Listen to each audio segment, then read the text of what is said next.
Heidi Gidai, Heidi Gidai, Dai Gidai, Dai Dai Dai Dai. Boker Tov. On a le plaisir d'avoir ce matin Kevin Assor, Sadiq Shem Shon Hayou, qui nous soutient tous les mois, s'inquiète pour le collège de Paris, et qui me dit d'ailleurs que les Juifs en France me soutiennent beaucoup. Voilà. Et qu'est-ce qu'ils apprécient le plus? Ma sincérité. Toda Rabba. Baruch Hashem. Tu peux leur dire qu'ils ne se trompent pas, je suis sincère. On dédiera ce shiur pour l'élévation de l'âme de Claudine Chamisha Batoriat Kouka, Léa Shalom, Félix Ben Esther, sans oublier aujourd'hui l'Askara de Makhlouf Ben Malka, le grand-père de Myriam Fitoussi. Baruch Hashem Tenachenam Began Aiden Elion, Vechol Shrovim Mam. Vous voyez, toute notre vie, on court après des choses, et en fin de compte, quand quelqu'un part, la seule chose pour laquelle on vient demander de l'aide, c'est l'étude de la Torah. C'est quand même quelque chose à retenir à vie pour nous.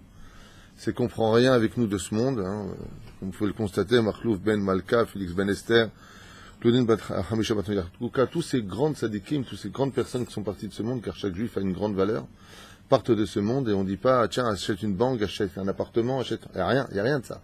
Juste, est-ce que vous pouvez dédier le shiur de Torah pour l'élévation d'un monde éternel? Donc, celui qui veut la vie, il vient chercher la Torah.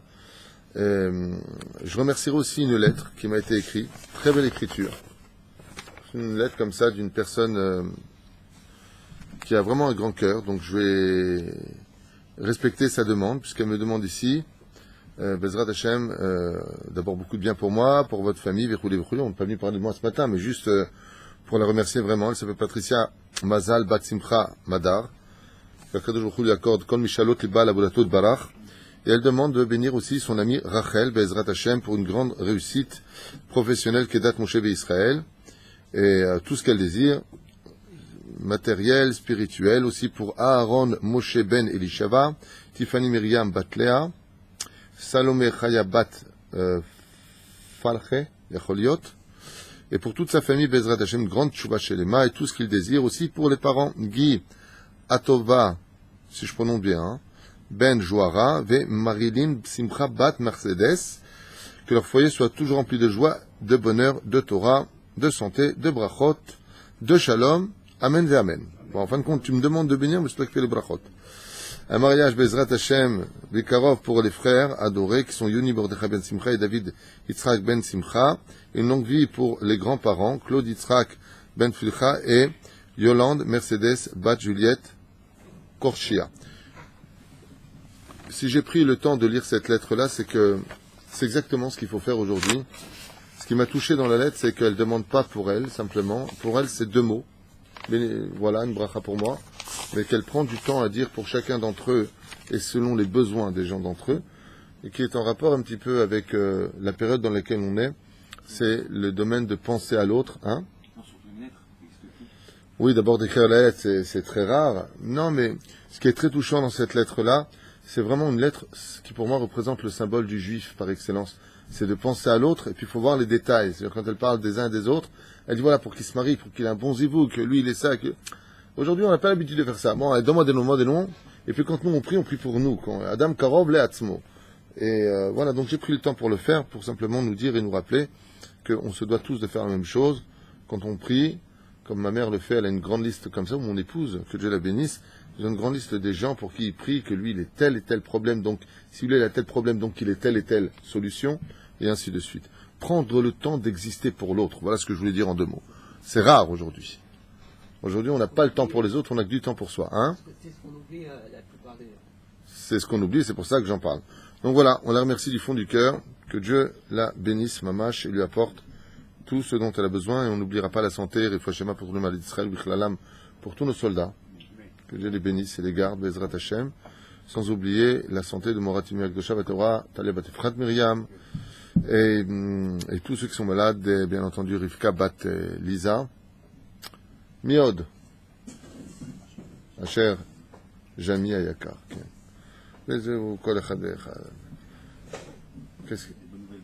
Bonne nouvelle pour Yoram Yaakov Ben Chaim Verachel. Voilà. On va peut-être commencer le shiur. Je ne vous ai pas donné les dates, on est aujourd'hui le dimanche 27 août et le Hé du mois de Elul. Elul, Midat Adin, hier on a fait un cours, j'aimerais revenir sur quelques détails du cours. Pas pour Ceux qui étaient là, vous étiez extrêmement nombreux hier à un point où il y avait du monde qui a dû partir parce que c'était oppressant. On est les uns sur les autres ici, les uns sur les autres. Hein. C'est pas facile. C'est pas, hein? Et je sais que Tetvav, avec le Rav Gobert, c'était à peu près 120 personnes. Baruch Hashem, avec des problèmes d'électricité, de coupure d'électricité. Les Tzeras se mêlent de tout, absolument. Mais c'est extraordinaire de voir Baruch Hashem, une telle stéréo de Torah qui se diffuse. Une belle équipe, Ol Moshe, vraiment une belle équipe.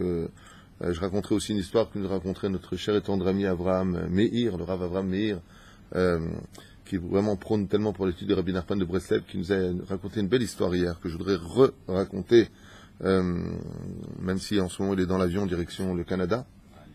Ezrat Hashem, donc Nessia Tova Tzadik.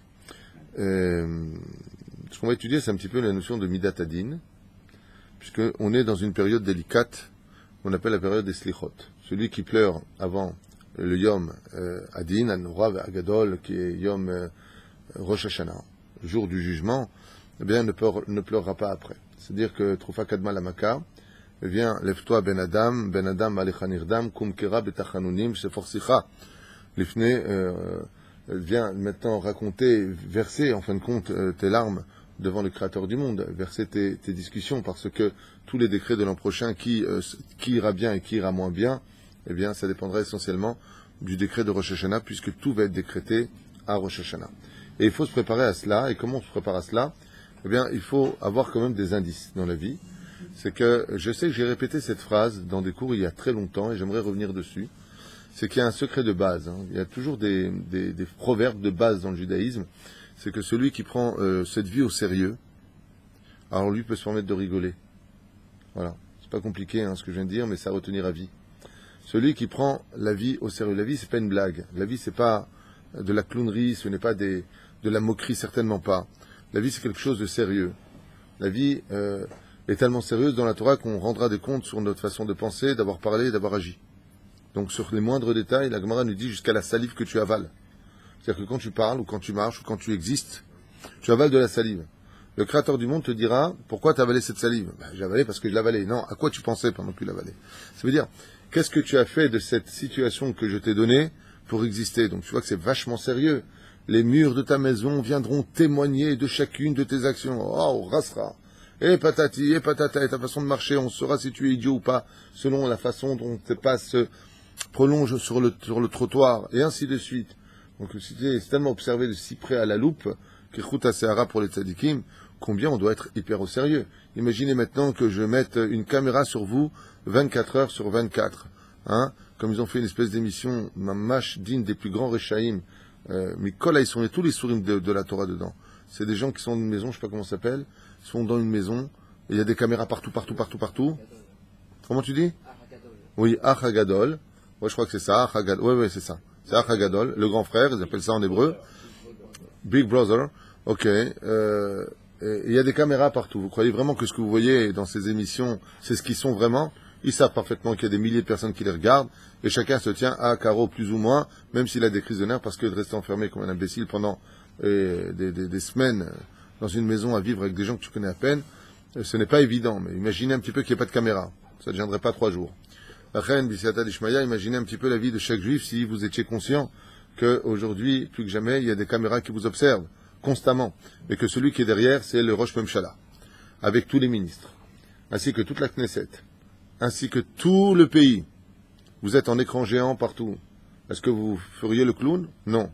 C'est pour ça que Manitou avait l'habitude de dire, c'est cette phrase de Manitou que je rappelle aujourd'hui, seuls ceux qui ont compris que le monde est sérieux peuvent se permettre de plaisanter. Mais ceux qui se permettent de plaisanter et croient que ce monde c'est de la clownerie, et eux ferait mieux de faire teshuva. Et c'est quoi la teshuva? Arrête de rire, commence à devenir sérieux. Il y a des moments où il faut être sérieux. Je ne parle pas des gens qui sont rasratis, qui tapent sur la table toute la journée, on dirait qu'ils n'ont pas été aux toilettes depuis des années. Et ils ont une Torah de rasra, une vie de rasra, et tout est rasra dans leur vie, chas v'shalom. Je ne parle pas de ça, ça c'est anti-Torah. Je parle des gens qui, malheureusement, des fois, ont l'habitude, surtout les chosrim bitchouva, vous voyez cet effet, ce passage de celui qui était chilouni, qui devient dati, si je peux employer ces deux termes-là, donc de profane à pratiquant, eh bien très souvent, cette première année de tchouva est prise trop au sérieux. Et Manitou, à la Vachalom, avait l'habitude de dire, même si je ne suis pas l'idéologie de Manitou, mais il y a beaucoup de choses à prendre de Manitou, dans sa Torah qui était très préventive, eh bien, il disait souvent, Manitou, la pire des choses qui pourrait arriver à un religieux, c'est de se prendre trop au sérieux. Donc il faut faire attention aussi à cette notion. Il faut être cool, il faut être simple, comme c'est marqué dans la paracha de la semaine qu'on vient de lire, la paracha de Shoftim, Tamim, Tiyeh, Machem, Elokecha. Hier, on a fait un long cours sur la notion de qu'est-ce que c'est Tamim, un sujet très important à retenir. Mais Tamim, c'est surtout la notion de, comme le dit le Siftei Chachamim au nom de Rashi, de recevoir avec amour et avec pashtout, avec simplicité, les bonnes nouvelles comme les mauvaises nouvelles, comme si que la première bonne nouvelle ne t'avait pas plus touché que la mauvaise nouvelle. En fin de compte, tu sais, t'as gagné le loto. Ah, super. Non, on s'est trompé, c'est pas ton ticket. Ah, super. C'est ça, Tamim. Ces gens-là ne souffriront jamais. Et les Siftei Chachamim nous disent que quand les gens sont capables, pour ceux qui sont dans les affaires et qui écoutent ce que je suis en train de dire, c'est un secret de la réussite. Quand quelqu'un, imagine, toi qui fais des travaux, que tu viens quelque part pour prendre une maison à faire, un truc, une folie à faire, et tu es très content, et on te dit non, je suis désolé, non, ça a déjà été pris par quelqu'un d'autre. Et tu dis, ah super, super. Pourquoi super? Pas rentrer dans la chassidoute, tu vas être content pour l'autre qui a pris le travail, au moins lui, il aura une grande entrée pour lui. Je parle pas de ça, je parle de tmimout, c'est ah super, Dieu veut pas, c'est bien pour moi, ah je suis content. Pas Gamzo simplement les Tova, quoique Gamzo les Tova dans ma Masechet Ta'anit de Daf Kafal, la femme Oudalef, là-bas on nous parle de lui qui est parti, Ish Gamzo, Rabbi Nachum de Gamzo qui était parti, je ne sais pas si vous vous rappelez, très brièvement apporter, vous savez, de l'or et des diamants à l'empereur pour annuler le décret, et le Baal Arsania, l'aubergiste, avait compris qu'il avait de l'or et des diamants d'une grande valeur à l'intérieur de cette caisse, il l'a sorti, il a mis de la terre à l'intérieur, et Rabbi Nachum, quand il lève la caisse, il sent que ça fait pas de bruit, c'est bizarre, c'est même trop lourd. Alors il ouvre à l'intérieur et qu'est-ce qu'il voit? Il voit de la terre. Et qu'est-ce qu'il fait?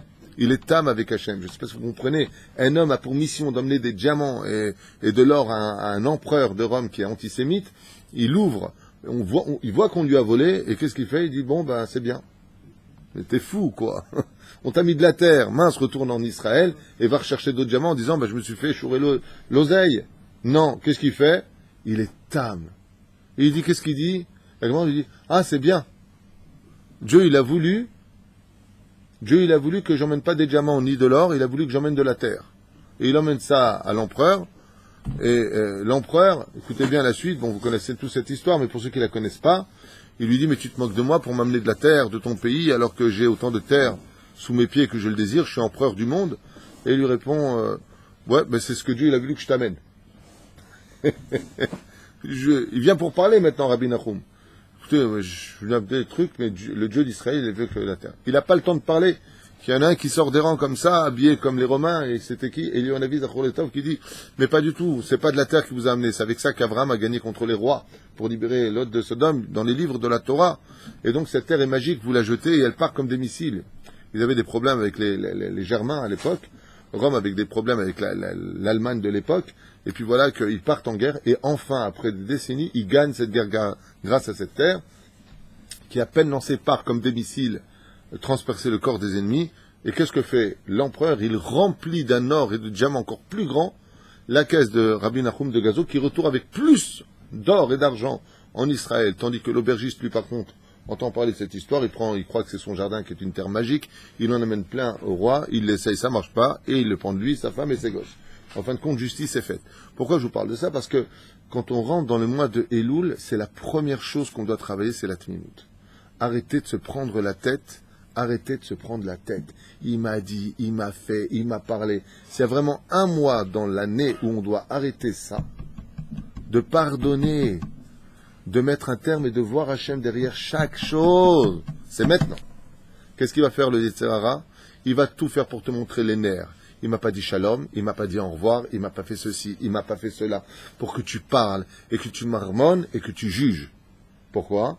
Pour que tu sois jugé de façon défaillante. C'est-à-dire, comme tu as jugé, tu seras jugé, tu as jugé durement, ça t'a énervé, t'as condamné, Dieu va te condamner. Ne tombe pas dans le piège. Sois intelligent. Sois intelligent. On l'a raconté, Baruch Hashem. Hier, je le raconte dès maintenant pour ne pas l'oublier, Rabbi Meir Avraham, pendant Souda Shlichit, il a raconté une très belle histoire de M. Cohen. Alors vous qui étiez là, vous me raconterez si Vous me direz si je me trompe dans son histoire, hein, puisque je l'ai à peine entendu aussi. Il raconte comme ça l'histoire d'un homme qui a décidé de faire teshuva. Et il est parti voir un sofer à Bnei Brak et il lui a dit « Je veux écrire un Sefer Torah ». Alors il a décidé de faire un Sefer Torah, car chaque juif, comme vous le savez, a l'obligation d'écrire un Sefer Torah ou de participer à un Sefer Torah. Baruch Hashem. Et voilà que... Ah, Émile, Frashlema Tzadik. Il a tout simplement décidé donc de faire un Sefer Torah. Et le sofer lui dit « Pourquoi vous écrivez ce Sefer Torah ?»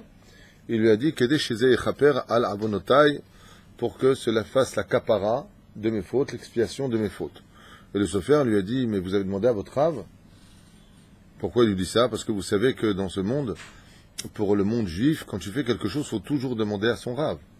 Comme j'ai dit ce matin, une fois quelqu'un m'a dit dans mon bureau une phrase un peu bizarre. Il m'a dit « Je ne travaille pas pour le rave, je travaille pour Dieu ». Mais c'est une grave erreur de dire une chose pareille. Comme le dit la Mishnah, travaille le rave sans recevoir de salaire. Si tu veux travailler le rave, si tu veux travailler Hachem, il faut travailler le rave. Ça s'appelle Shimush Talmidei Chachamim. Ça n'existe pas de travailler Dieu directement. Ça n'existe pas. Pour cela, il faut être Moshe Rabbeinu, Eved Hachem. Ou Yehoshua bin Nun, dès qu'il est dit Eved Hachem. C'est-à-dire qu'il faut être en haut de la pyramide pour être celui qui travaille Hachem. Mais Tzadik Gozer Hachem Ekayem. Asel Echarav. Alors lui, qu'est-ce qu'il a fait? Il a dit, comme j'ai fauté, il a commis l'erreur fatale de croire qu'on pouvait travailler Hachem sans son rave, de ne pas écouter le rave. Et qu'est-ce qu'il fait? Il a décidé de faire un Sefer Torah pour faire l'expression de ses fautes. Le Shamash, le sofer, pardon, il lui a dit, on ne fait pas des choses comme ça. J'ai jamais entendu une chose pareille, qu'on faisait un Sefer Torah pour l'expiation de nos fautes. Ken? On fait un Sefer Torah pour les Nishmat, pour l'élévation de quelqu'un en général, ou pour la mitzvah d'écrire le Sefer Torah, ou pour un grand tzaddik, comme on a eu le mérite de faire à El Moshe, grâce à vous et à vos dons, un magnifique Sefer Torah pour Rabbi Nachman de Breslev, magnifique Sefer Torah.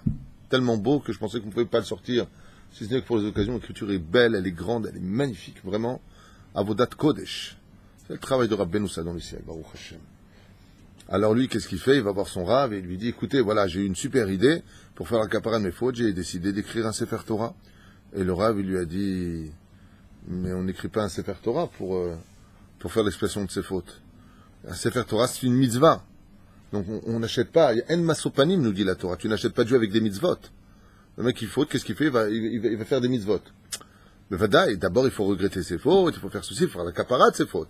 Et par rapport aux fautes que toi tu as fait dans ta vie, il faut que tu cherches plutôt à te faire humilier, il faut plutôt que tu cherches à faire l'expiation de tes fautes par le côté de te remettre en question, et non pas d'écrire Stam Sefer Torah. Alors lui, quand il a entendu ça, il a dit, mince, je pensais bien faire, ça s'appelle Da'at Torah, c'est pour ça qu'il faut un rave. Chacun de vous, chers amis, devait avoir un rave. Ça veut dire Da'at Torah. Moi-même, Avdechem, moi-même, personnellement, quand j'ai des décisions à prendre, j'ai le Rav Ari Garbian. J'ai mon rave, je vais le voir, je lui pose des questions. Ça veut dire l'ishol est arabe. Fais pas ce qu'on veut. Fais pas comme on veut, comme on pense. C'est l'onachon. Des fois, ça peut venir de etzata yetzerara. C'est l'onachon. Une fois, Benjamin m'a posé une question pour son travail. Je lui dis, et pour tes horaires d'études, tu te rappelles? Et pour ton étude, est-ce que ça peut le faire ou pas le faire? L'ishol. Aïm c'est nachon, l'onachon. Il y a une personne qui m'a parlé de travailler dans un bureau à Tel Aviv. Ouais, je fais une parenthèse comme ça. Je lui dis, qui travaille dans ce bureau? Il m'a dit, avec des femmes. Je lui dis, des femmes chomerettes, le chomerettes. Il m'a dit, non, pas du tout. Je lui dis, assur le chalavot chomeret. Mais c'est une parnassa. Je lui dis, il est resté à Ashdod Bassof, il a écouté ce que je lui ai dit. Il ne prie pas chez nous, c'est pas grave. Il n'est pas de la communauté, quoi. Ou matza avodapo. Il m'a dit, le Rav, ce qu'il dit, je fais. Je suis assur le chalavot. Pour la parnassa, tu vas risquer ton lamaba. Kachwayamase. Et s'il n'avait pas eu de Rav, il serait parti là-bas. L'air d'Askeru, il aurait peut-être trompé sa femme, voire quitté sa femme. Combien d'histoires on entend tous les jours dans le monde. Mais la reine, le sofer, il finit son Sefer Torah et il lui donne en 3 paiements, si je m'abuse, c'est ça, la somme du Sefer Torah de 100 000 shekels. Et puis voilà que le Sefer Torah est fini. Comment il s'appelle? Le sofer va faire Mincha Yarvit. Et quand il revient de Beth Knesset, il se rend compte que la porte est ouverte, qu'on lui a volé le Sefer Torah. Le Sefer Torah maintenant a été tout simplement volé. Et lui, il appelle au téléphone sur la route en lui disant, téléphone d'Ibourit, hein, pas à la main, 3000 shekels, 10 points en moins, non. Téléphone d'Ibourit, il lui dit, mais voilà, je suis sur la route, j'arrive dans un quart d'heure, et là, il lui dit au téléphone, écoutez, il y a un problème avec votre Sefer Torah, c'est qu'il a été tout simplement volé. Et il lui dit, bon, j'arrive. Quand il arrive là-bas, il lui remet la somme qui restait, soit à peu près $10 000, parce que c'était en 3 fois. Il donne la somme qui restait, et il lui dit, Toda Rabba, au revoir. Toda Rabba, au revoir. Alors le sofer, il le rappelle comme ça, il lui dit, mais comment ça, Toda Rabba, au revoir? Il lui dit, parce que c'est vous qui avez raison. On n'écrit pas un Sefer Torah pour expier ses fautes. Quand j'ai appris qu'il avait été volé, j'ai appelé mon Rav, et mon Rav, il a dit, oh, maintenant tu as l'occasion de faire la capara de tes fautes. Va payer ce que tu dois pour la fin de ce Sefer Torah. Et toi qui avais organisé une grande fête dans laquelle tu aurais recevoir des honneurs, c'est ça une capara?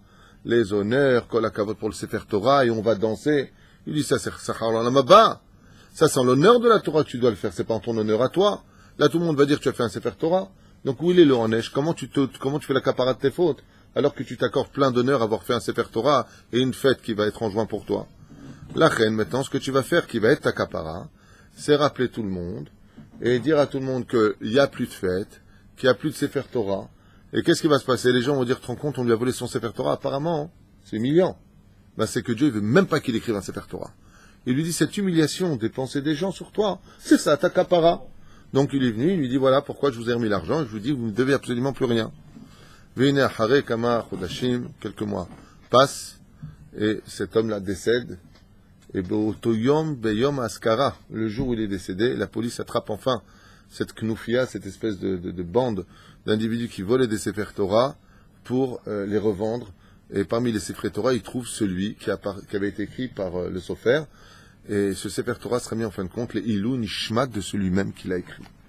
Ça veut dire qu'en fin de compte, quand tu viens et que tu fais les choses Shem Shamaim, lui voulait l'écrire pour la capara de ses fautes, sauf qu'il a été écrit en son nom à lui, personnellement, pour dire que Bezrat Hashem, c'est un mois où on doit chercher non pas les honneurs, bien au contraire, chercher les choses qui nous mettent en porte-à-faux, les choses qui nous mettent en difficulté, parce que c'est ça la capara. Mieux vaut être maintenant mis en porte-à-faux que Chazve Shalom le jour du jugement. C'est pour ça qu'hier j'ai expliqué pendant le cours quelque chose d'essentiel à propos de Tzedek Tirdof. Je ne reviendrai pas sur le cours, mais au moins une parenthèse importante que tout le monde se doit d'entendre, c'est ce qu'enseignent les sages sur Tzedek Tirdof à propos de Shoftim Veshotrim Tassim Lecha, à propos du mot Lecha, mettra pour toi. Alors, il faut savoir que quand une personne se juge personnellement, Lecha, tu viens d'abord te juger toi-même.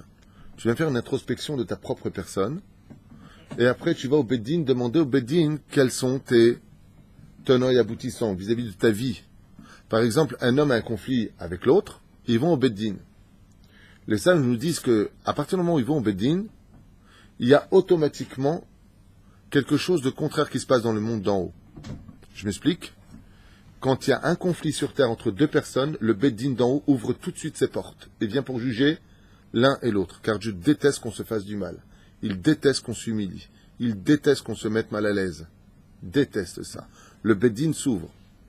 Quelle différence il y a entre le Beddin d'en bas et le Beddin d'en haut? Katouv, Shoftim ve Shotrim. C'est qu'ici on a affaire à des humains. C'est des Shotrim, des policiers. En haut, les Shotrim, c'est des Malaché Chabala. C'est des démons qui descendent. C'est pas des spectres positifs. Parce qu'ils viennent pour faire régler les comptes. Et comme dit le Zohar Kadosh, En laem shum rachmanut.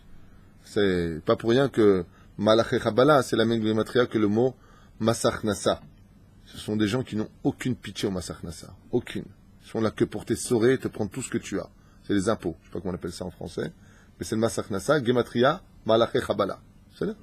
Mais la reine, si toi maintenant tu viens ouvrir le Beddin d'en bas pour te faire juger et faire justice, automatiquement tu fermes le Beddin d'en haut.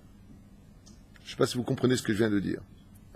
Ce qui fait que quand tu viens et que tu fais les Tahanunim, Aviti, Pachati, tu reconnais tes fautes et que tu fais donc une introspection de ta personne en disant mince, j'ai fait du Lachon Hara, mince, j'ai manqué de respect à mes parents, mince, j'ai fait ceci, cela. Et étant donné que toi tu reconnais et que tu fais déjà le din d'en haut, Akshem, qu'est-ce qu'il fait? Il dit fermez les Beddin en haut, c'est pas la peine. Pourquoi?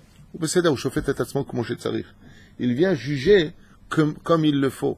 Et pour cela, il faut être capable, comme le raconte cette histoire qu'a raconté mon fils, Yehuda, hier soir. Il a raconté comme ça une très très belle histoire de Rav Yehuda, qui était très connu pour son extraordinaire potentiel de juger très rapidement. Dès qu'on venait le voir, il agaçait même les autres Amoraïm. Rav Yehuda, pourquoi? Parce qu'il était tellement perspicace dans son jugement que dès que deux personnes venaient pour se faire juger, il disait tout de suite qui a tort, qui a raison, et personne ne pouvait le contredire. Pourquoi? Parce qu'il avait raison. Jusqu'au jour où un jour un homme comme ça avait un jardin magnifique.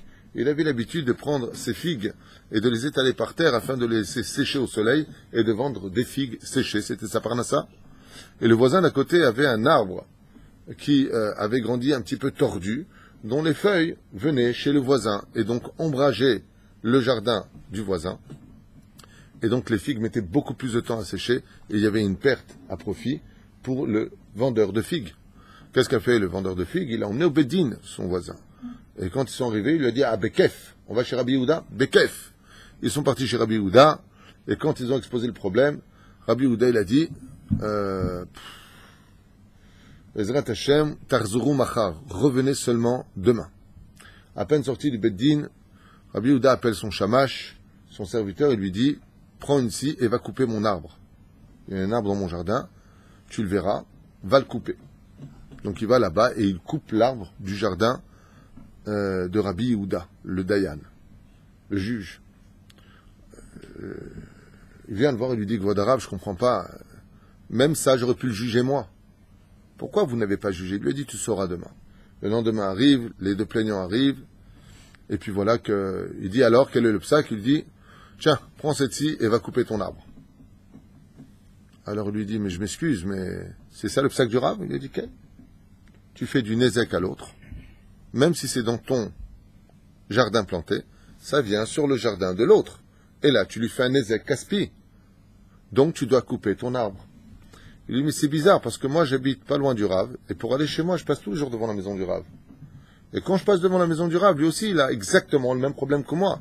Il a un arbre qui est planté chez lui, dont les feuillages arrivent chez le voisin, lui ombrage tout son jardin. Et il lui a dit, c'est justement cette scie que je t'ai donnée dans tes mains qui est partie scier hier mon arbre. Ça veut dire que tu ne peux pas juger les autres si toi-même tu ne t'es pas arrangé. Du proverbe qu'on a l'habitude de dire, enlève la paille qui est dans ton œil et l'autre te répond, et toi retire la poutre qui est dans la tienne. C'est pour ça d'ailleurs que, comme l'a très judicieusement dit mon fils Hashem Shulchayu, Yehuda Yakar, ce qu'il a dit, il a cité un verset, j'ai dit, Dieu a pris ça, il m'a dit de la yeshiva. J'ai beaucoup aimé, quand on dit Nerpesa, on recherche, derachenu sur notre chemin, venarkora, et on vient, en hébreu, venarkora, on vient, l'arkor, non, l'arkor, ça veut dire, non, venarkora, c'est, pas chakira en hébreu, chercher, inspecter, venarkora, on vient inspecter. C'est-à-dire, non, c'est pas ce que tu dis, c'est sûr. Venarkora, c'est Mishon Choker, Mazé Choker, c'est un inspecteur. On vient inspecter, on vient vérifier ce que l'on fait. Venarkora. Venarkora, ça s'écrit quoi? Nunchet. Kora. Qu'est-ce qu'on dit en hébreu? Tasir et akash me'ainecha, ve'amarlo, ve'ata tasir et akora me'ainecha. Si moi j'ai une paille dans l'œil, toi tu as une poutre dans l'œil. Le mot poutre se dit kora. Et qu'est-ce qu'on dit? On dit comme ça. Nechpesa derachenu venarkora. On cherche sur le chemin. Venarkora, il vient inspecter qui nous sommes. Venarkora, c'est l'aide du mot noarkora. C'est-à-dire, est paisible pour moi la poutre qui est dans mes yeux. Je suis là pour dire aux autres, je sais pas si vous comprenez ce que je suis en train de dire, mais c'est extraordinaire. Venarkora, c'est l'aide noarkora. Moi, elle peut rester entre ma poutre, entre mes yeux. Ce qui compte, c'est que je regarde les problèmes des autres. Et la reine Rabbi Yehuda, il a eu un problème. Il dit, comment je peux juger une situation alors que moi-même j'ai le problème? Il a fait scier son arbre pour pouvoir dire à l'autre de faire justice. Comme le dit la Gemara, Kachet atzmecha lifnei shetekachet acherim, viens d'abord t'enjoliver ta personnelle. Hein? Essuie d'abord ta porte avant de dire aux autres d'essuyer leur porte. Donc voilà, c'est une petite parenthèse comme ça qui vient nous expliquer l'importance, Bezrat Hashem, de faire justice ici, d'où les tachanounim que nous faisons tous les matins quand on fait les slichot. On vient demander pardon à Hashem et on vient faire une introspection, on vient demander à Dieu de nous pardonner. Pourquoi? Pour que Dieu ferme le bédine d'en haut. C'est-à-dire que quand tu viens pendant 30 jours avant Rosh Hashanah et que tu n'arrêtes pas de dire à Dieu, j'ai fauté, j'ai pas été bécédaire, j'ai fauté, j'ai pas été bécédaire, les Mad Avardomé, j'avais raconté ça dans le cours des Slichot que je conseille vivement à tout le monde de voir qui a été fait il y a 3 ans et demi. Un très très bon cours qui, parle de plusieurs sujets, mais qui est vraiment à voir et revoir pour l'Itrazek Bezrat Hashem dans le domaine de la Teshuvah. Les Mad Avardomé, j'avais donné l'exemple de cet homme qui était assis dans le palais de justice, qui devait être jugé pour meurtre, et qui n'arrêtait pas de pleurer, il n'arrêtait pas de pleurer comme ça, et puis il y a un homme qui passe, et qui le regarde, il dit, pourquoi est-ce que tu pleures comme ça? Il dit, parce que j'ai pas eu de chance, parce que j'ai fait des bêtises, parce que, voilà, j'ai pas eu une éducation religieuse, j'ai pas eu les valeurs du judaïsme. Il commence à pleurer à cette personne qui est à côté de lui, et j'ai fait une bêtise, mais en réalité, j'ai même pas fait exprès. Et on m'a dit, bois, et j'ai bu, et j'ai pas vu le temps passer, et en me retournant, j'ai donné un coup comme ça, et je l'ai égorgé. Mais en réalité, c'est même pas un meurtre. C'est vrai que j'étais en colère contre lui. C'est vrai qu'on s'était disputé dehors. Et il commence à pleurer. Il lui explique à ce monsieur. Puis voilà que quand on l'appelle avec ses menottes pour entrer dans la salle d'audience, il se rend compte que le monsieur à qui il avait pleuré tout dehors n'était autre que le juge lui-même. Et le juge, quand il a vu rentrer, il a fait un grand soupir. Et les accusations ont commencé à attraper. Chaque fois qu'il était accusé, il voyait que ça correspondait parfaitement à ce qu'il avait dit. Le procureur, qu'est-ce qu'il a dit? Oui, vous êtes battu dehors, vous l'avez fini à l'intérieur. Et il a entendu une personne qui a expliqué. C'est vrai qu'on a eu un conflit, mais ça n'a rien à voir avec ça. En réalité, quand je me suis retourné avec ma bouteille, c'est tombé sur lui, mais pas du tout.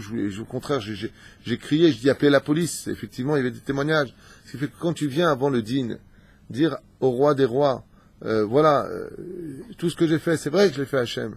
Mais regarde, j'ai pas des circonstances atténuantes, mais voilà, j'ai fait les choses. Mais t'es mitztaher, t'as pas encore affaire au juge.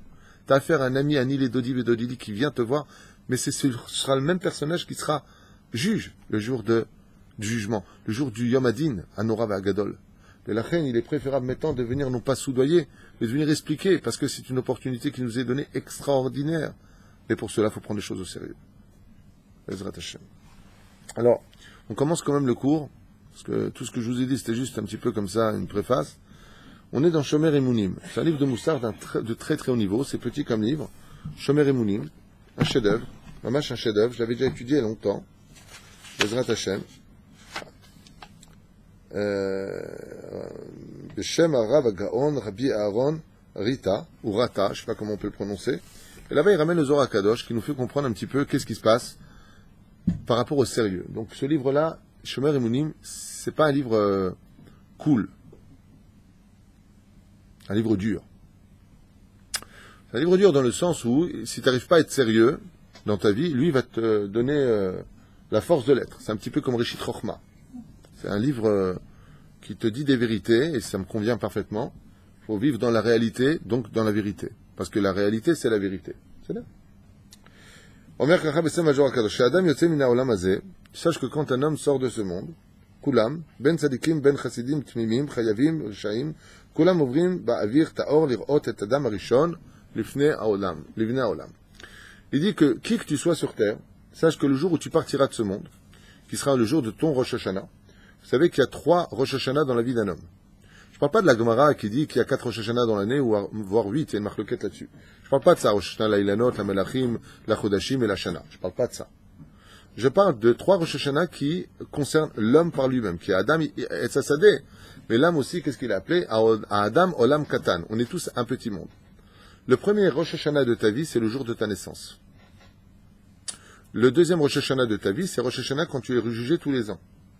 Et le troisième Rosh Hashanah de ta vie, c'est le jour de ton anniversaire. Ok? Non, c'est Yom Kippour le mariage. C'est considéré. Non, il y a 3 explications. On a lu ça la dernière fois ensemble. C'est considéré Rosh Hashanah, Kippour et autre chose. Et Har Sinai. C'est les 3 choses. Comme ça, c'est marqué dans l'Ilkot Yosef, dans Sova Semachot. Le mariage, le Mahamad du mariage, le jour d'une choupa est comparable à Rosh Hashanah, Kippour et Har Sinai. Voilà. Sinon, dans la vie d'un homme, il faut savoir que le jour de son anniversaire, il est semblable à Rosh Hashanah, parce qu'il est rejugé sur toute l'année qu'il a fait. D'accord? Aujourd'hui, c'est l'anniversaire du Rosh Kolel de la nuit, le Rav Avraham. D'accord? Biavram Ayakar Tzeddik. Le Rav Hashem qui a fait son anniversaire, il est parti au mikveh spécialement pour ça. Pourquoi? Puis c'est Rosh Hashanah chez nous. C'est le jour de Rosh Hashanah. Hein? Le Rav Binyamin. Ah, Binyamin, Nachon, c'est ton anniversaire aujourd'hui. Hey. Hein? Et c'est pour ça que tu es parti au mikvé aussi. D'accord. Donc c'est aussi ton anniversaire à Yom Holadet Sameach pour Binyamin, Ayakar Bezrat Hashem, Bismut. He Be Elul. En tout cas, sachez que chacun de nous, quand on partira de ce monde, on ira voir tous Adam Arishon. On passe devant Adam Arishon. Pour ceux qui ont cru bêtement toute leur vie que l'homme venu du singe, parce qu'il y en a qui le croient, ceci étant, ils n'ont peut-être pas tort. Parce qu'il y a vraiment des gens, quand tu les rencontres, tu dis c'est possible. Là. Mais bon, ils vont être assez surpris de voir un homme aussi beau et aussi grand de la perfection des mains d'Hachem, qui s'appelle Adam Arishon, nous dit le Zohar. Alors, pour ceux qui ne savent pas, on est quand même dans le Zohar à Kadosh, qu'on appelle le Zohar Hadash. D'accord? Bedaf Shin Gimel Amud Bet. Il dit comme ça, Umisham le crime aderech im le Ganeden o le Geinam. Une fois que tu arrives chez Adam Arishon, donc où est-ce qu'il y a Adam Arishon aujourd'hui? Hebron ou dans Marat Amarpela. C'est-à-dire, il est dans Marat Amarpela. Kol Elu Shitarkam le Ganeden, et donc il y a deux chemins qui s'offrent à l'homme. Il y a 4 couples qui sont enterrés là-bas, qui sont Adam et Ève, Abraham, Sarah, Yitzhak, Rivka, Yaakov et Léa. Ce sont les 4 couples qui sont Kiryat Arba, donc les 4 compartiments, les 4 quartiers si vous préférez, et ça se divise contre Yud Kevavke, dans le monde d'en bas, et là-bas se tient Adam Arishon. Adam Arishon, pourquoi? Parce qu'il est le père de toute l'humanité, et il est un exemple pour nous. Il faut savoir qu'Adam Arishon, non seulement c'est une créature fabriquée des mains de Dieu lui-même, il n'y avait pas tout un film de papa et maman, c'est la différence entre lui et nous, c'est que nous sommes issus de 3 associés qui sont Dieu, père et mère. Adam Arishon a été créé par Dieu lui-même, donc c'est la perfection des perfections. Et lui, il a vécu combien de temps, Adam Arishon? 930 ans, sur 1000 ans, il a donné 70 ans de sa vie au roi David, comme le dit le Midrash, et la Gemara d'ailleurs, mais il a vécu 930 ans. Et en 930 ans, combien d'avérotes il a fait? Une. C'est là. Adam Arishon a fait qu'une seule et unique avéra. Un jour, quelqu'un m'a dit, ouais, mais c'est facile, et il a connu Dieu. Qu'est-ce que vous lui aurez répondu? Il n'a pas tort. Il était au Gan Eden, il a vu le Gan Eden. Si je te montre ton salaire, et que je te montre Dieu, qui t'a fabriqué, alors, c'est normal qu'il a fait qu'une seule faute. Le mec, il est vachement au courant. Ouais. Et donc, Binyamin, qui fête ses 40 ans aujourd'hui, 43 ans, gamme. Ah oui, tu m'as dit hier. C'est pour ça qu'il a fait une seule faute. D'ailleurs, on ne sait même pas si c'est vraiment une faute, parce qu'il a vraiment quelqu'un d'autre. D'accord, mais dans ce cas-là, mais ça ne répond pas à la question. C'est vrai que la faute d'Adam Arishon n'est pas vraiment une faute dans l'absolu. D'accord. On te l'accorde par rapport à Dessler qui dit qu'il a fauté dans l'intention de revenir de par son propre mérite qu'on appelle la Teshuvah. Super. Mais, c'est facile de se retenir de faire des fautes quand tu connais Dieu et que tu connais le Gan Eden, puisqu'il est sorti du Gan Eden. Kevin Assor, qu'est-ce que tu me réponds à ça? Bravo, excellente réponse. Une bombe ce garçon. Getzerara Gadam, comment je lui ai répondu? Au contraire. Si demain Hachem il se montre à vous et qu'il vous montre votre place de Gan Eden, vous pouvez être certain que votre Yetzerara va grandir 100 fois plus que ce que vous aviez. Donc son mérite n'en est pas moins grand. Bezrat Hashem. Mitkarvim lechomash et michutz elu shalosh chomot sham mistabchim de Gan Eden. Donc il y a 3 chomot différentes. V'azay yotzei mimune echad u'mitorah lifnehem ve'koreh v'mashrechem atem atzadikim ba'olam. Si cette personne, Bezrat Hashem, est un homme méritant, qui est mort dans la Teshuvah, comme le dit le Rambam de Elchot Teshuvah, si une personne part de ce monde et que Béhémet il regrette de tout son cœur les fautes qu'il a fait entre lui et son Créateur, car les fautes entre l'homme et son prochain n'ont rien à voir avec le Créateur, ça c'est les Gilgulim qui régleront ce genre de problème, d'accord? Faites très attention de ne pas être des religieux de la vie et des pathétiques de la société, Chas Shalom, surtout pas, soyez humbles, travaillez beaucoup, travaillons. Pourquoi travailler? Moi aussi je dois travailler ça, mais travaillons ensemble beaucoup l'humilité, beaucoup l'humilité. Fuyez la bêtise humaine, l'homme des fois est très bête dans sa façon d'être, et la bêtise peut rendre méchant. Alors, allez vélo alechem. Et ça vient d'un manque d'honnêteté de soi-même. Faut parler. Quand il y a des conflits avec des gens, quand il y a des choses qui vont pas, comme une fois j'avais un petit peu de vase dans le cœur vis-à-vis d'une personne, et je l'ai appelé au bureau, on a discuté, je lui ai dit, voilà, il y a des choses qui me plaisent pas par rapport à ça et ça et ça, et après, qu'est-ce qui s'est passé? Eh ben, embrassade, et tout est bien, on a eu les réponses, on a eu les questions, non ou non? C'est bien, non? C'est comme ça qu'on règle des conflits. Ne laissez pas de la vase au fond du cœur. Au contraire, il y a un truc qui va pas, il y a un truc qui te fait du mal. Tu viens, tu parles comme un être humain. Je sais pas, Kevin, il y a eu ça et ça, je sais pas si tu parlais de moi ou pas, il y a eu ça et ça, je sais pas si tu disais ça de lui ou pas. Tu parles. Le langage ramène le shalom. C'est-à-dire les négociations qu'on appelle. Shemo, il y a Azraël. Et donc, il y a un ange qui s'appelle Azraël qui descend, et lui, il va emmener les tzadikim. Et qu'est-ce que c'est, ces tzadikim? Dès qu'ils partent de ce monde, je ne sais pas si vous comprenez les mots à entendre, mais c'est vraiment très encourageant pour nous. Si la personne a fait Torah, Mizot, Masim, Tovim. Alors, qu'est-ce qu'on appelle un tzadik? C'est quoi un tzadik? Le tzadik prendra avec lui son sac, c'est marqué. C'est quoi un tzadik? Tzadik. Qu'est-ce qu'on appelle un tzadik? Une personne piège. Oui, mais c'est quoi un tzadik? Alors on ne dit pas un chômeur Brit Mila, oui c'est un tzadik, c'est pas tzadik, celui qui va al pied à la chasse, ça s'appelle un tzadik. Vous avez raison, mais c'est quoi un tzadik? Et il prendra dans son sac le mot tzadik. Qu'est-ce qu'on peut mettre dans son sac qui fait tzadik? Oui, lesquels? Tzadi, 90, Dalet, 4, Yud, 10, Kouf, 100. Alors? D'accord, mais on ne parle pas de Peugeot, la 204, on s'en fiche. Qu'est-ce que c'est le mot tzaddik? Bon, laisse tomber.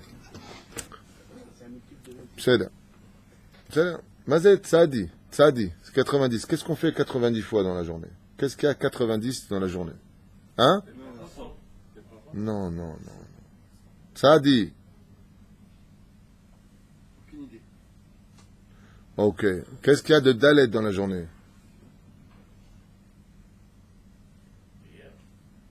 Non, laisse tomber. Qu'est-ce qu'il y a comme You dans la journée? Laisse tomber. Bon, ben là, celui-là, vous allez le trouver. Qu'est-ce qu'il y a Kouf 100 dans la journée? Les brachot. Chazak ou baruch. Il y a 100 brachot dans la journée. Qu'est-ce qu'il y a de Dalet? Dalet, qu'est-ce qu'on dit? Qu'est-ce qu'on dit 4 fois dans une journée? Kadosh, Kadosh, Kadosh, Hashem, Tsevakot, Milochol, Haaretz, Kevodo. On dit 4 fois dans la journée le mot Kadosh. C'est ça? Qu'est-ce qu'il y a dans la journée qui fait Yud?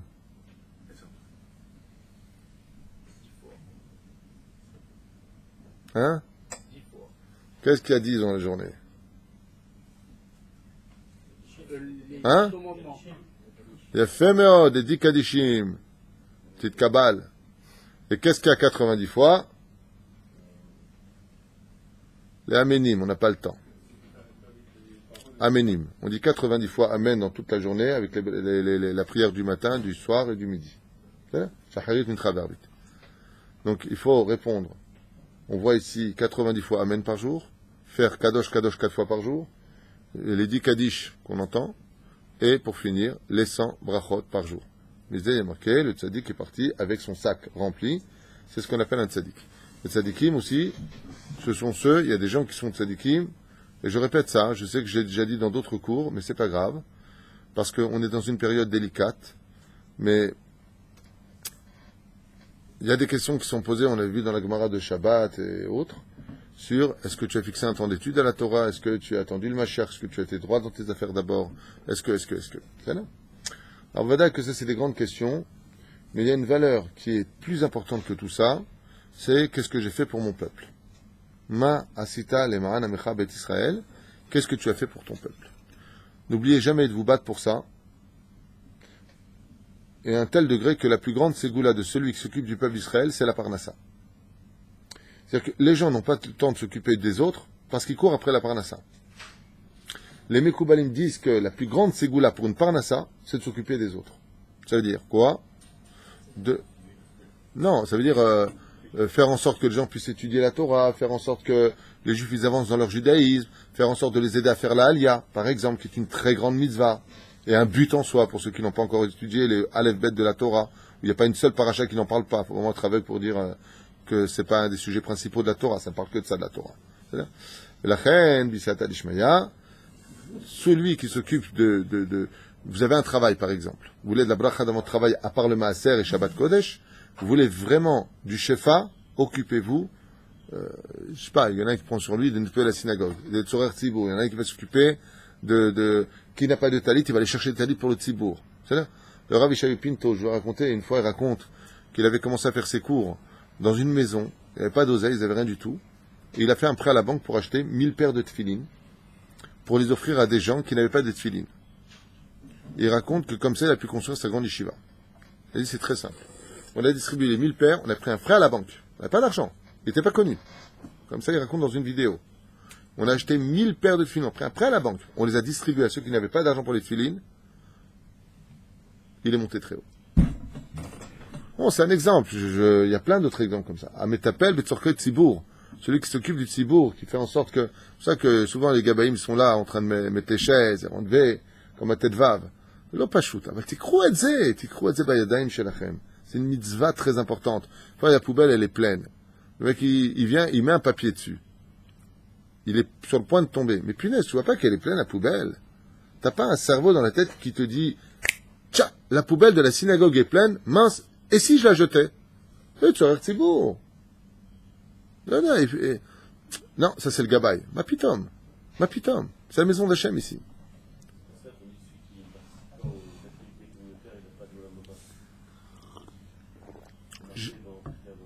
Celui qui ne participe pas au il vient et prie, il s'en va. Tu dis qu'il est Maba. Je voudrais bien que tu me montres. Parce que je connais bien Pirkei Avot aussi. Ah, déjà tu fais tchouva. Tu dis que c'est pas dans Pirkei Avot, c'est dans les préliminaires. C'est pas dans les préliminaires, c'est dans le titre. Ah, c'est pas dans le titre, c'est dans l'idée du mec qui l'a écrit. Ah, c'est pas un bouquin juif. Ah, c'est pas de chez nous. J'ai jamais lu une chose pareille. Non. Par contre, Maurice, ce que je peux te dire, c'est que celui qui s'occupe de la communauté, celui qui prend part à cela, je peux t'affirmer qu'il a un salaire, ça s'appelle les Akot et Arabim. Il a un salaire qu'aucun œil ne pourrait voir tellement il n'a pas de faim. Tout celui qui s'occupe vraiment du peuple d'Israël. Une personne que je vais citer qui fait un travail phénoménal, qui, accepté ou pas accepté, bon, il est un petit peu en bise-bise avec le monde orthodoxe, je vous dis la vérité, c'est Shalom Vach. Alors, Shalom Vach, il est un petit en bise-bise contre eux parce que il me disait, la dernière fois on est parti, j'ai eu le mérite de manger avec lui au restaurant, et il me disait comme ça il me dit, mais je comprends pas, les gens qui étudient la Torah, ils s'opposent à la Aliyah, d'accord? Mais il fait un travail phénoménal. Ça fait 15 ans qu'il est là, il a eu, avec toutes les familles qui sont venues en groupe s'installer, et j'ai été les voir. Parce que j'entends il y a eu que 2 familles, effectivement, et j'ai fait une chakira, je l'ai même appelé au téléphone, il y a eu que 2 familles qui sont retournées en France, sur des centaines de familles qui sont montées. Et j'ai été les voir au Yeshuv, parce que j'étais au Yeshuv Eli, j'étais au Yeshuv Koa, j'étais plein de Yeshuvim où ils ont été plantés là-bas. Rabota, ils ont acheté leur maison. Parce que là-bas, c'est pas cher. Les enfants sont dans la Torah. Ils ont tous un boulot. Alors, il y a un médecin là-bas que j'ai rencontré. Il est médecin, le mec. Mais qu'est-ce qu'il fait? Comme médecin, ça gagne pas assez pour lui. Qu'est-ce qu'il a fait? Il est chauffeur de bus pour enfants au Talmud Torah. Un truc de fou. Il s'en sort très bien. Il fait son petit 8000, 9000 shekels par mois. Il est très heureux. Il a sa petite maison dans la prairie. Sa femme avec le kissoui et les enfants. Tous avec les titites. Il m'a dit, on est hyper heureux. J'ai parlé avec les gens de Koa. C'est impressionnant. Je m'attendais pas à ça. Franchement, je m'attendais pas à ça. Et pour ça que je prône une fois de plus pour l'alia de groupe. C'est beaucoup plus simple. Parce que vous débarquez dans un Yeshuv, peut-être. Aujourd'hui, ça va être Netivot. Ils vont se concentrer sur Netivot, qui est en train de devenir une très, très grande métropole. Magnifique. Hein. Ça devient vraiment immense. Netivot. Ashkelon. Il y a eu d'autres lieux qui sont aujourd'hui pris en main, et vous avez des alias de groupes qui sont partis à Hanera, il y a une très grosse communauté qui s'est installée là-bas, et les prix montent, c'est incroyable. Donc ne tardez pas, faites la alia de groupe, appelez Shalom Var, Bezrat Hashem, je vous conseille vivement, je fais une parenthèse, je fais pas de pub, mais il fait un travail extraordinaire, il y a un suivi ensuite, on s'occupe de l'ulpan, les enfants sont pris en main, les inscriptions sont faites à l'avance, et Baruch Hashem, ceci étant, c'est pas notre Torah nous orthodoxe, c'est sûr, mais c'est une belle Torah aussi. J'ai parlé avec eux, tout le monde connaît la Torah, ils étudient le Talmud le matin, ils ont un kollel, ils ont un rave de communauté qui s'occupe d'eux. C'est mieux que Bondy, c'est mieux que Saint-Denis, moi toute la journée je reçois des mails de France, ma fille est avec un arabe, mon fils est avec une arabe, toute la journée, en France. Donc pourquoi pas monter en Israël, non pas jouer les Robinson Crusoe, mais bon, même si ça te plaît pas le Yeshuv après 3 ans, tu parles déjà l'hébreu, tu es déjà dans le bain, eh ben tu déménages. Tu viens dans une ville. Moi j'ai un très très bon ami que je salue d'ailleurs qui s'appelle Jérôme Sanigou avec Audrey, qui ont fait leur alia avec Shalom Var, alia de groupe, à côté de Bnei Brak. Il y a une ville, j'ai oublié le nom, je m'excuse, d'accord, hein, non, une ville comme ça. Bon, le Méchané, eh ben grâce à lui, j'ai eu au téléphone avant Shabbat. Il est très très heureux. Ils sont montés en alia de groupe, ils sont une quinzaine de familles. Donc ils ont tous ensemble et grâce à Dieu, Ezrat Hashem, il a peut-être déjà trouvé du travail. Baruch Hashem, Kadmim, Kacha aussi Metalia.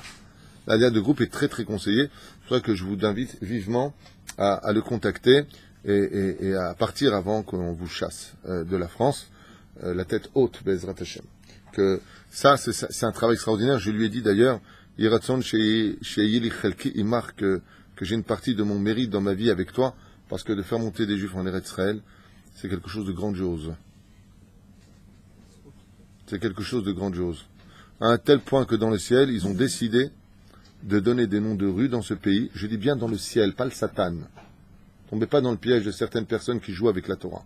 Ça c'est Dieu, ça c'est le Satan. Comme si qu'eux, ils ont la pensée de Dieu dans leur tête. Alors, eux, ils savent ce que Dieu, il sait. Dieu, il a dit, marchez vota et marchez votechem. Personne, ce que moi, je sais. Faut que je pose la question à mon rave, le Rav Ari Garbian Shlita, qui est le grand rabbin d'Armon Nativ. Il m'a répondu, dis-moi, j'ai Internet avec Dieu. Je souhaite à beaucoup de rabbanim, de tout mon cœur, avoir autant de Torah que le Rav Ari. Je leur souhaite d'avoir autant de Torah en eux que le Rav Ari. Le Rav Ari, il dit, mais faut Yoder. Moi, je sais pas. Vous avez. La reine, ces gens-là qui ont fait venir des Juifs en Israël, qui ont construit ce pays, ils ont des rues à leur nom. Dieu, il leur a permis d'avoir des rues à leur nom. Je ne sais pas si vous comprenez. On ne se bat pas pour le kavod, ni pour les titres. C'est pas ce que je veux dire. Quand Ezra et Nehemia ont monté les Juifs en Eretz Israël, les Esrout, Haïtalahem. Qu'est-ce qui a marqué de lui? Ezra était tellement grand en Torah et dans ses actions qu'il aurait été digne d'être le remplaçant de Moshe. C'est-à-dire que si la Torah n'avait pas été donnée à Moshe, on l'aurait donnée à Ezra à Sofer. Pourquoi? Qu'est-ce qu'il avait de plus Ezra que les autres? Wa'ila otam mienagalut l'Eretz Israël. La reine pensait dans ces mois de Elul de prendre quelque chose sur vous. Si vous connaissez des gens qui n'ont pas de tefilin, si vous connaissez des gens qui n'ont pas de mezuzot, si vous connaissez des gens qui voudraient étudier la Torah mais ils ont honte, ils ne savent pas aller taper à leur poste, il dit voilà, je viens étudier avec toi 5 minutes. Faites quelque chose pour le peuple. Faites quelque chose pour le peuple. Et vous savez, je finirai juste avec ça. C'est que quand on est capable d'exister pour les autres et de faire le bien chez les autres, pas se mêler de la vie des autres, pas faire le mal chez les autres, d'enjoliver la vie des autres, même si on ne méritait plus de vivre pour nous, Dieu nous rajoute de la vie parce qu'on mérite de vivre pour les autres. Comme la Gemara nous enseigne à propos de Binyamin, il y avait un garçon Binyamin qui s'appelait Binyamin. Mais qu'est-ce qu'il a fait? Il était gabaï de Tzedaka. Il avait une Tzedaka, comme c'est marqué Tzedek Tichtov. Rabbi Yehuda Tzadka alav hashalom, il dit, on l'a vu hier, Tzedek, c'est les Shoftim, et nous, Tzedek, c'est la Tzedaka. Si tu veux que le monde tourne bien, il faut avoir des Dayanim qui marchent à pied halacha et des gens qui mettent de la Tzedaka. Quand tu mets de la Tzedaka, tu crées des Dayanim qui vivent alpidin. Et l'un ne va pas sans l'autre. Donc il faut de la Tzedaka, Tzedek, Tirdof. Okay? C'est les deux Tzedek. Chez Echad, le peuple n'est la Tzedaka et les autres juges, Bezrat Hashem, sont des Shoftim. Benjamin, qu'est-ce qu'il a fait? Il avait une famille comme ça, avec 7 enfants, dont la femme était veuve, et il lui a dit, Parnesseni, donne-moi la Parnassa. Et il a dit, mais les caisses sont vides. C'est un peu comme ma collègue, c'est dur en ce moment. Les caisses sont vides. Il lui a dit, alors si les caisses sont vides, t'as qu'à toi me donner à boire et à manger à mes enfants. Et qu'est-ce qu'il a fait? Il a pris ça sur lui. Seulement voilà que dans le ciel, le temps de vie accordé à Binyamin était arrivé. Et les anges qui ont été créés par la Tzedaka, d'avoir soutenu une famille entière de Sarikol, une femme et ses 7 enfants, les anges sont venus devant le trône divin et ont dit à Dieu, Ribono Shel Olam. Même si Binyamin a fini son temps de vie, aval, il y a des gens qui sont dépendants de lui. Va aussi Fulo Esrim Ushtaim Shana. Ils lui rajoutèrent 22 ans de vie. Il y en a qui disent 20 ans et 22 ans de Méchané à Binyamin. Pourquoi? Parce que même s'il lui avait fini de vivre pour lui, il n'avait que commencé à vivre pour les autres. Pour vous dire combien le fait de s'occuper des tzibour, s'occuper de ceux qui étudient la Torah. Par exemple, j'ai connu une personne qui m'a raconté quelque chose qui m'a choqué, qui m'a émerveillé. Je lui ai dit, combien d'heures tu travailles par jour? Il m'a dit 10 heures par jour. Rambam m'a dit, on travaille 8 heures par jour, pas 10 heures. Il m'a dit, non, Gvodara, faut pas me juger comme ça, je vous expliquais. Je juge pas, je pose une question. Il me dit, non, il y a un isber à l'arabe. J'écoute. Il me dit, non, je travaille 8 heures pour moi et 2 heures pour le kollel. Je dis, comment ça pour le kollel? Il dit, voilà, là où je vis, il y a un kollel, ils ont toujours problème de difficultés financières. Je travaille toujours 8 heures pour moi et ma famille, et comme je suis payé à l'heure supplémentaire, je fais 2 heures par jour en plus pour le kollel. Comme Zvouloun et Sacha. Je l'ai embrassé, je dis, Efouata, d'où tu trouves des mecs pareils? Il dit, moi je fais une Messirut Nefesh, je travaille 2 heures en plus pour soutenir d'Abrechim. C'est Srout. Bon, je ne sais pas si c'est bien de le faire ou pas au niveau idéologique, mais c'est merveilleux de le faire. Il y a une autre femme dans la Gemara, je finirai avec ça et je vous dirai une bonne journée Bezrat Hashem, puisque je serai absent pendant 3 jours, ce sera Rabbi Asher qui me remplace le matin, je vous demanderai de venir s'il vous plaît. C'est pas parce que je ne suis pas là, il y a des très bons cours, c'est quelqu'un, comme j'ai dit une fois à Rabbi Asher et Salfati, je lui ai dit, si tu me considères comme le Har Sinaï à mes yeux, toi tu es le Har Amoria. Un homme rempli d'une grande misérut nefesh tzadik. Vous voyez comme ça Asher Salfati, c'est quelqu'un qui étudie la Torah le jour et la nuit. Le jour, il dort très peu. Moseret nafsho la Torah. Des fois, il porte des gilets sur lui de bouc. Vous savez, c'est quoi des gilets de bouc? Ça transperce. C'est comme des pics. Il prend sur lui des choses très difficiles.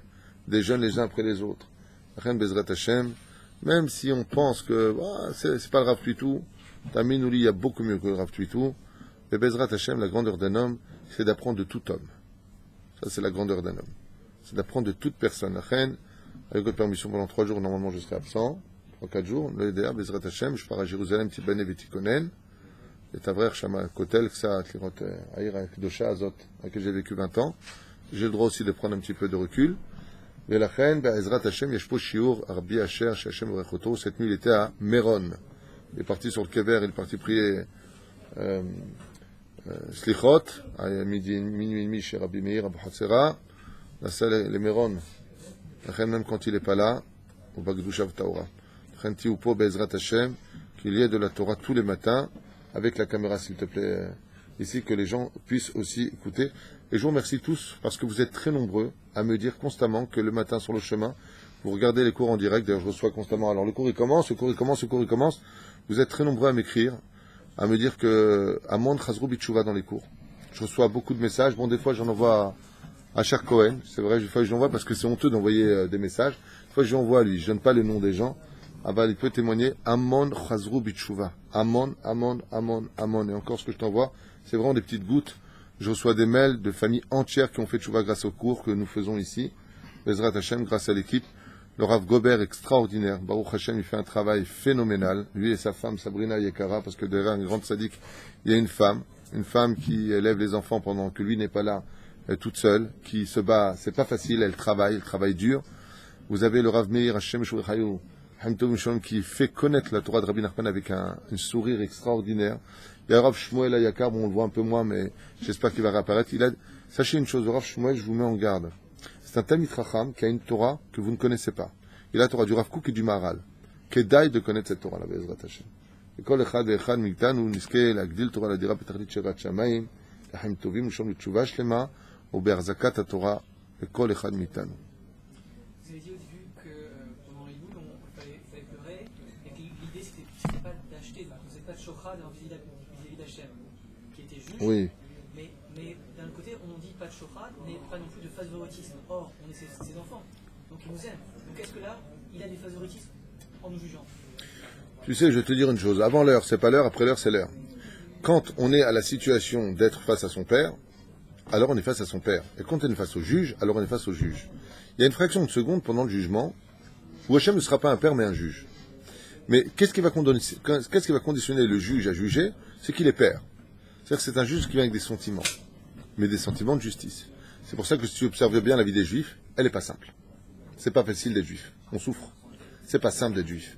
Donc tu vois bien que même si c'est un père, il reste quand même droit. Et ce qu'on doit prendre, on le prend. Ceci étant, au lieu d'envoyer une prison avec 4 murs gris qui mettent la rasera, la prison du juif est souvent décorée. Mais elle reste quand même une prison pour certains de nous. La reine, ce que je voulais finir avec cet ange qui vient accueillir les tzadikim, parce qu'on n'a pas fini le Shomer Emunim. C'est ça, Shomer Emunim. Il dit que heureux l'homme qui part de ce monde, parce que quand il descend à Marat Marpella, tous les tzadikim descendent danser avec lui. Adam Arishon, le Mamash le bénit, et les anges proclament son nom. Et si ce n'est pas le cas, alors la suite est beaucoup plus douloureuse. Le Red Geinam, Vezema Shinilmad. Ken Kevin Assor. Dernière question pour Kevin. C'est Margot Slichot. On dit qu'on est le seul peuple à faire les Torah Mitzvot, d'accord? Et dans les Slichot, on dit qu'on est plus fautif que toutes les autres nations. C'est Boshnou, Mikol Goy, une phrase comme ça. Non, pas Boshnou Mikol Goy, dans le sens où on est le seul peuple au monde à avoir la notion existentielle de la Teshuvah. Il faut savoir que dans l'islam, par exemple, la Teshuvah n'existe pas. T'as volé, on te coupe la main. Tu as pris une femme mariée, on te lapide, d'accord? dans le christianisme, la notion de teshuva est aléatoire. C'est-à-dire que tu viens, à partir du moment où tu crois en lui, tu es sauvé. C'est la base du christianisme. La théologie chrétienne est basée sur le fait que fauter est quelque chose de grave, mais qu'à partir du moment où tu crois en Jésus, ta faute, en fin de compte, elle vient expier par la émouna. Croyez en moi et vous serez sauvés. Donc c'est une espèce d'hypocrisie énorme sur le service du divin, qu'en fin de compte, c'est pour ça d'ailleurs, c'est pas pour Nestam que la majeure partie des gens qui représentent la mafia, la prostitution, ont tous des croix sur eux, d'accord? Comme ces chrétiens qui prenaient le pain avec le canif, ils font une croix dessus comme ça avant de le consommer, ou toute autre sorte. C'est-à-dire que, en fin de compte, le péché chez la chrétienté, sans parler d'eux, j'explique simplement par rapport aux juifs, c'est de croire en lui. C'est-à-dire que le mec, il va derrière la grille, là, je sais pas comment on appelle ça, au confessionnal, il va dire voilà, je suis ceci, j'ai fait cela, bon, c'est pas bien ce que tu as fait, il faut que tu arrêtes, donc il va lui demander d'arrêter, alors que le mec de l'autre côté lui-même, il peut être pédophile ou autre. Mais c'est pas grave, pourquoi? Parce que chez eux, ils disent croyez en moi et vous serez sauvés. C'est-à-dire que toute la notion du christianisme, si je devais faire un topo là-dessus, et malheureusement je les ai fréquentés de près pour t'en parler clairement, c'est tout simplement de croire. Si tu crois, c'est pas grave. Par exemple, quand quelqu'un est mourant chez eux, ils lui font vite embrasser la croix. C'est-à-dire, tu l'as embrassé, tu crois, alors c'est bon, t'es sauvé. Alors que pas du tout. Dans la Torah, ça marche pas comme ça. Il faut faire une sincère teshuva, il faut abandonner la faute, il faut pleurer sa faute, et ensuite il faut se réjouir de la vie et de l'avenir, parce que si Dieu t'a donné encore de quoi respirer, c'est qu'il t'attend à chaque jour de ta vie. Kol Tov.